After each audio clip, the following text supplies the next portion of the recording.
வணக்கம். ஜோதிடர் சேலம் உமாராணி. இன்றைய பதிவு இன்னைக்கு பார்க்குற பதிவு என்ன அப்படின்னா அமலா யோகம் பற்றி இன்னைக்கு பார்க்கலாங்க. அமலா யோகம் எந்த மாதிரி அமைப்பு கிரக அமைப்பு இருந்தால் அமலா யோகம் அப்படின்னு பார்க்கலாங்க. இப்போ அமலா யோகம் இருக்கிறவங்களுக்கு என்ன மாதிரி பலன் கொடுக்கும் அப்படின்னு எடுத்துக்கிட்டாங்கன்னா கௌரவ பதவி புகழ் செல்வமும் தரக்கூடிய யோகமே அமலா யோகம் ஆகும். நல்ல பொருளாதாரத்தில் வளர்ச்சி அடையக்கூடிய யோகம் ஆகுங்க. சரிங்களா? இந்த யோகம் இருக்கிறவங்களுக்கு மேலே மேலே வசதி வாய்ப்பு கொடுக்கும். நல்ல கௌரவமான பதவிகள் கிடைக்கும். நல்ல பொறுப்பான பதவி கௌரவமான பதவியில் போய் உட்காருவாங்கன்னா இந்த அமலா யோகம் இருக்கும் பட்சத்தில் அவங்களுக்கு அந்த திசை நடக்குது அப்படின்னா எதிர்பார்க்க அந்த கௌரவ பதவி எதிர்பார்க்குறாங்கள அந்த காலகட்டங்களில் இந்த கிரகம் அமலா யோகத்தில் இருக்கக்கூடிய கிரகம் திசை நடக்குது அப்படின்னா அவங்க எதிர்பார்த்தபடியே அவங்க வாழ்க்கை அமையக்கூடிய வாய்ப்பு ஒன்றுங்க. சரிங்களா? இப்போ அந்த அமலா யோகம் கிரக அமைப்பு எப்படி இருக்கும் அப்படின்னு எடுத்துக்கிட்டாங்கன்னா சந்திரனுக்கும் அல்லது லக்னத்துக்கும் 10ஆம் இடத்தில் சுப கிரகங்கள் இருப்பதே அமலா யோக அமைப்பாகும். இப்போ சுப கிரகங்கள் அப்படின்னு எடுத்துக்கிட்டாங்கன்னா குரு பகவான், புதன் பகவான், சுக்கிர பகவான் ஆவாங்க. இந்த 3 கிரகங்கள் இணைந்தோ அல்லது ஏதாவது ஒரு கிரகங்கள் இருந்தாலும் சரிங்க, சந்திரனுக்கு 10ஆம் இடத்தில் லக்னத்துக்கு 10ஆம் இடத்தில் இந்த கிரகங்கள் இருக்கும் பட்சத்தில் அது அமலா யோகத்தை அளிக்கக்கூடிய யோகமாகும். இவங்களுக்கு இவங்களுடைய திசா காலங்களில் இந்த மாதிரி பலன் கொடுக்கும் அப்படின்னு நம்ம முன்னோர்கள் மூல நூல்களில் கொடுத்துருக்காங்க. சரி, இதில் ஒரு சந்தேகம் வரும். என்ன அப்படின்னா சந்திரனுக்கு 10ஆம் இடமான கேந்திரத்தில் இவங்க இருந்தானா அது அமலா யோகத்தை தரக்கூடிய அமைப்பாக இருந்தாலும் லக்னத்துக்கு 10ஆம் இடமான கேந்திரத்தில் சுப கிரகங்கள் இருக்கும் பட்சத்தில் இது கேந்திராதிபத்திய தோஷத்தை அளிக்காதா, அதோடைய திசா காலங்கள் பாதிப்பு கொடுக்காதா அப்படிங்கிற ஒரு சந்தேகம் உங்களுக்கு வரும். அதுக்கு மூல நூல்களில் என்ன கொடுத்துருக்காங்க அப்படின்னு எடுத்துக்கிட்டாங்கன்னா இது நான் சொன்ன மாதிரி சந்திரன் கேந்திரமான 10ஆம் இடத்தில் சுப கிரகங்கள் தனித்தோ குருவே 10ஆம் இடத்தில் சந்திரனுக்கு கேந்திரமான 10ஆம் இடத்தில் குருவே தனித்து இருந்தாலும் அது அமலா யோக பலனை கொடுக்கும், ஒன்றும் பிரச்சனை இல்லைன்னு சொல்லியிருக்காங்க. அதே போல் புதன் சுக்கிரனையும் கொடுத்துருக்காங்க, நல்ல பலன் கொடுக்கும்னு. இப்போ லக்ன கேந்திரத்துக்கு உண்டான கேள்விக்கு பதில் என்ன அப்படின்னா அந்த மூல நூல்களில் கொடுத்துருக்காங்க. என்ன அப்படின்னா இப்போ லக்னத்துக்கு 10ஆம் இடத்தில் சுப கிரகங்கள் இருக்கும் பட்சத்தில் இது கேந்திராதிபத்திய தோஷத்தை அளிக்குமா அப்படின்னா அது அந்த மாதிரி அளிக்கக்கூடிய அமைப்பில் இருக்கா, அதையும் நாம் கவனித்து தான் அவங்களுக்கு பலன் சொல்லணும் அப்படின்னு கொடுத்துருக்காங்க. அது எந்த விதத்தில் கவனிக்கணும் அப்படின்னு எடுத்துக்கிட்டாங்கன்னா இப்போ லக்னத்துக்கு 10ஆம் இடத்தில் இருக்கக்கூடிய சுப கிரகங்களான இந்த கிரகங்கள் இப்போ உதாரணத்துக்கு குரு பகவான் சொல்கிறேன். இப்போ குரு 10ஆம் இடத்துல இருந்தால் பதவி பறிப்போகும், அந்தணன் தனித்து இருக்கும் பட்சத்தில் அவகீர்த்தி மெத்தை உண்டுன்னு பாடல் உண்டு. அந்த பாடலுக்கு அமைப்பால் 10ஆம் இடத்தில் குரு இருக்கும் பட்சத்தில் அது பாதிப்பு கொடுக்குமா, கேந்திராதிபத்திய தோஷத்தை தருமா அப்படின்னா தரக்கூடிய வாய்ப்பு அதிகம் உண்டு. ஆனால் அதில் பாருங்க அந்த குரு பகவான் ஆட்சி பெற்று இருக்கும் பட்சத்தில் மட்டும் அவர் கேந்திராதிபத்திய தோஷத்தை லக்னத்துக்கு தருவார்.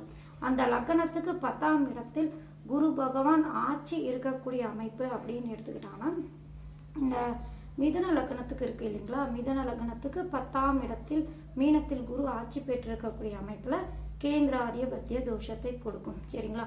அடுத்தது எடுத்துக்கிட்டான்னா புதன் பகவான் கேந்திராதிபத்திய தோஷத்தை கொடுப்பாரு, அவர் ஆட்சி பெற்றிருக்கக்கூடிய அமைப்பு. அதாவது உதாரணத்துக்கு பொதுவாக சொல்லிடுங்க, உபய லக்னத்துக்கு புதனோ அல்லது குருவோ தனித்து அந்த கேந்திரமான 10ஆம் இடத்தில் இருக்கும்போது ஆட்சி பெற்று இருக்கும்போது இந்த லக்னத்துக்கு பொறுத்த வரைக்கும் கேந்திராதிபத்திய தோஷத்தை அளிக்கக்கூடிய வாய்ப்பு அதிகம் உண்டுன்னு சொல்லப்பட்டிருக்காங்க. அதாவது என்ன அப்படின்னா இப்போ ஏற்கனவே நான் சொன்னேன் இல்லைங்களா, மிதுன லக்னத்துக்கு 10ஆம் இடத்தில் குரு பகவான் ஆட்சி பெற்றிருந்தால் அதுவும் தனித்து இருந்தால் மட்டுமே கேந்திராதிபத்திய தோஷம் கொடுக்கும்.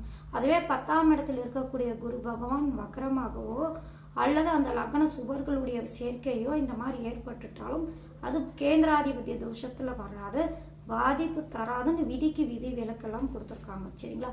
அடுத்தது கன்னியா லக்னத்துக்கு அப்படின்னு எடுத்துக்கிட்டாங்கன்னா அந்த புதன் பகவான் கன்னியா லக்னத்துக்கு அதிபதி போலவே 10ஆம் இடத்துக்கும் புதன் பகவான் ஆட்சி பெறக்கூடிய அமைப்பு அப்படிங்கிறதுனால அந்த 10ஆம் இடத்தில் தனித்த புதனாக இருந்தால் மட்டுமே கேந்திராதிபத்திய தோஷத்தை அளிக்கக்கூடிய அமைப்பு. அதுவே அந்த புதனோடு இணைவு பெற்ற ஏதாவது கிரகங்கள் இணைவோ புதன் வக்ரம் பெற்றோ இந்த மாதிரி அமைப்பில் இருக்கும் பட்சத்தில் அது தோஷத்தை ஏற்படுத்தாது. அதே போல பாருங்க தனுசு லக்னத்துக்கும் இது பொருந்தும். தனுசு லக்னத்துக்கு 10ஆம் இடம் கன்னியா ராசியாக வரும். அங்கேயும் புதன் தனித்து இருக்கும் போதே கேந்திராதிபத்திய தோஷத்தை அளிக்கும். அதே போல மீன லக்னத்துக்கும் பொருந்தும். மீன லக்னத்துக்கு 10ஆம் இடத்தில் தனித்த குருவான தனுசில் மூல திருவோண வீட்டில் ஆட்சி பெற்று அந்த குரு பகவான் இருக்கும் பட்சத்தில் கேந்திர ஆதிபத்திய தோஷத்தை அளிக்கும். அதுவே அந்த கிரகங்கள் வக்ரமாகவோ ஏதாவது கிரகங்களுடைய இணைவு பெற்றிருந்தாலோ அது அமலா யோகத்தை தரக்கூடிய அமைப்பு உண்டு. அவங்களுடைய திசா காலங்களில் நல்ல பலன்கள் தரக்கூடிய வாய்ப்பு உண்டு அப்படின்னு சொல்லப்பட்டிருக்காங்க.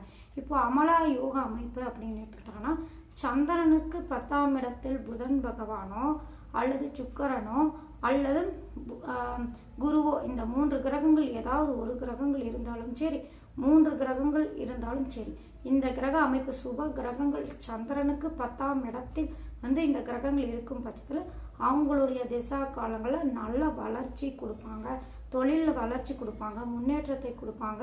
அப்படிங்கிற ஒரு அமைப்பில் நல்ல பொருளாதாரத்தில் மேன்மையான வரக்கூடிய அமைப்பு எல்லாம் இந்த அமலா யோகத்தை கொடுக்கும். நல்ல கௌரவ பதவிகள் அவங்களுக்கு தேடி வரக்கூடிய வாய்ப்பெல்லாம் உண்டு அப்படின்னு சொல்லப்படுறாங்க. இப்போ லக்னத்துக்கு நீங்கள் எடுத்து பார்க்கணும் அப்படின்னா இந்த உபய லக்னத்துக்கு மட்டுமே நீங்கள் கவனிக்க வேண்டிய அமைப்பு.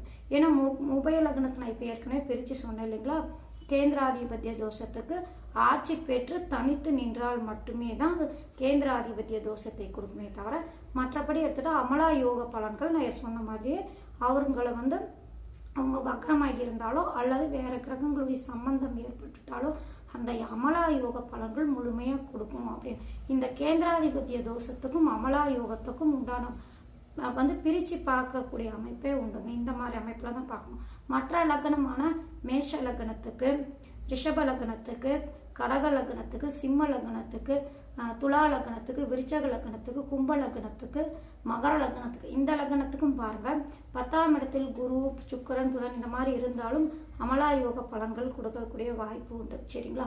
அடுத்தது சந்திரன் அந்த லக்னத்துக்கு எந்த இடத்துல சந்திரன் நின்றுருக்காரோ அந்த சந்திரனுக்கு 10ஆம் இடத்தில் இந்த நான் சொன்ன மாதிரி கிரகங்கள் 10ஆம் இடத்தில் இருந்தாலும் அவங்களுக்கும் நல்ல பலன்கள், அந்த அமலா யோக பலன்கள் கூடுதலாக பலன்கள் கொடுக்கக்கூடிய வாய்ப்பு உண்டுங்க.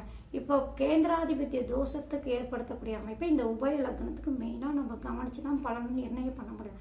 ஏன்னா அந்த கேந்திராதிபத்திய தோஷம் அப்படிங்கிறத ரொம்ப கடுமையான தோஷத்தை ஏற்படுத்தும். ஏன்னா குரு புதன் முழு சுபர், மெயினாக குரு பகவான் அப்படிங்கிறது முழு சுபர் அப்படிங்கிறதுனால இந்த மிதனம் கன்னியா லக்னத்துக்கெல்லாம் பாருங்க 10ஆம் இடத்தில், அதாவது இந்த மிதன லக்னத்துக்கு 10ஆம் இடத்தில் ஆட்சி பெறக்கூடிய அமைப்பு.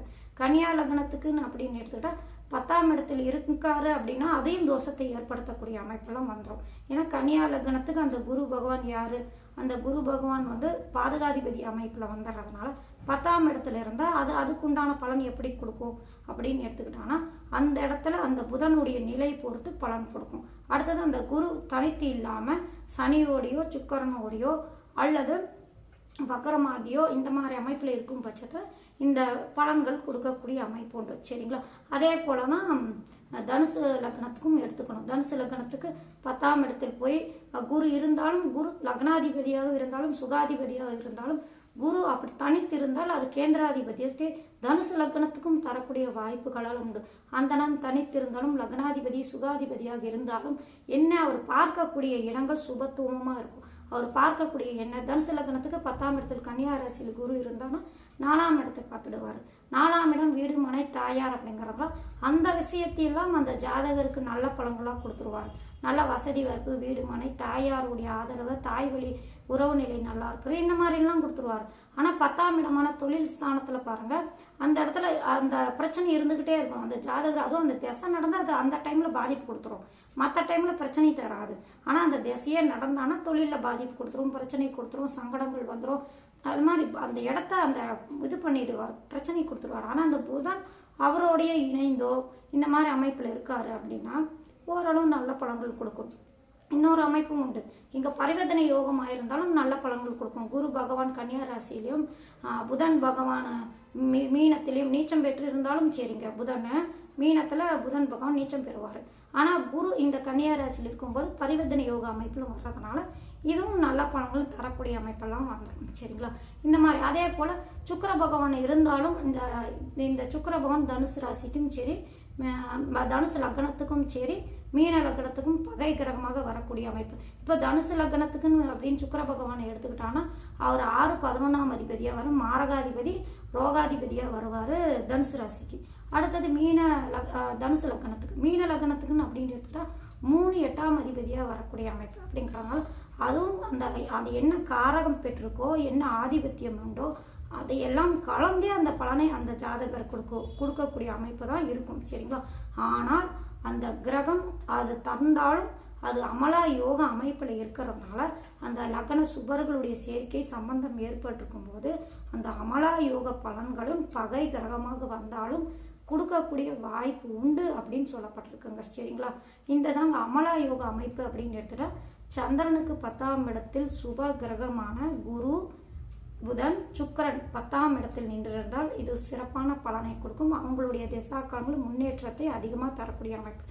லக்னத்துக்கு 10ஆம் இடம் அப்படின்னு சொன்னால் லக்னத்துக்கு 10ஆம் இடத்தை நாம் நல்லா ஆராய்ந்து அது என்ன மாதிரி கிரக அமைப்பில் இருக்குது, என்ன மாதிரி பலனை தரக்கூடிய அமைப்பு உண்டு, அது என்ன ஆதிபத்தியம் என்ன காரகமோ அதுக்குண்டான பலன்களும் கேந்திராதிபத்திய தோஷத்தில் இருக்கா அல்லது கேந்திராதிபத்திய தோஷத்தை தவிர்த்து இருக்கா அதையெல்லாம் கூர்ந்து பார்த்து தான் நம்ம பலனை நிர்ணயம் பண்ணி சொல்ல வேண்டிய அமைப்பு லக்னத்துக்கு பார்த்து. சரிங்களா?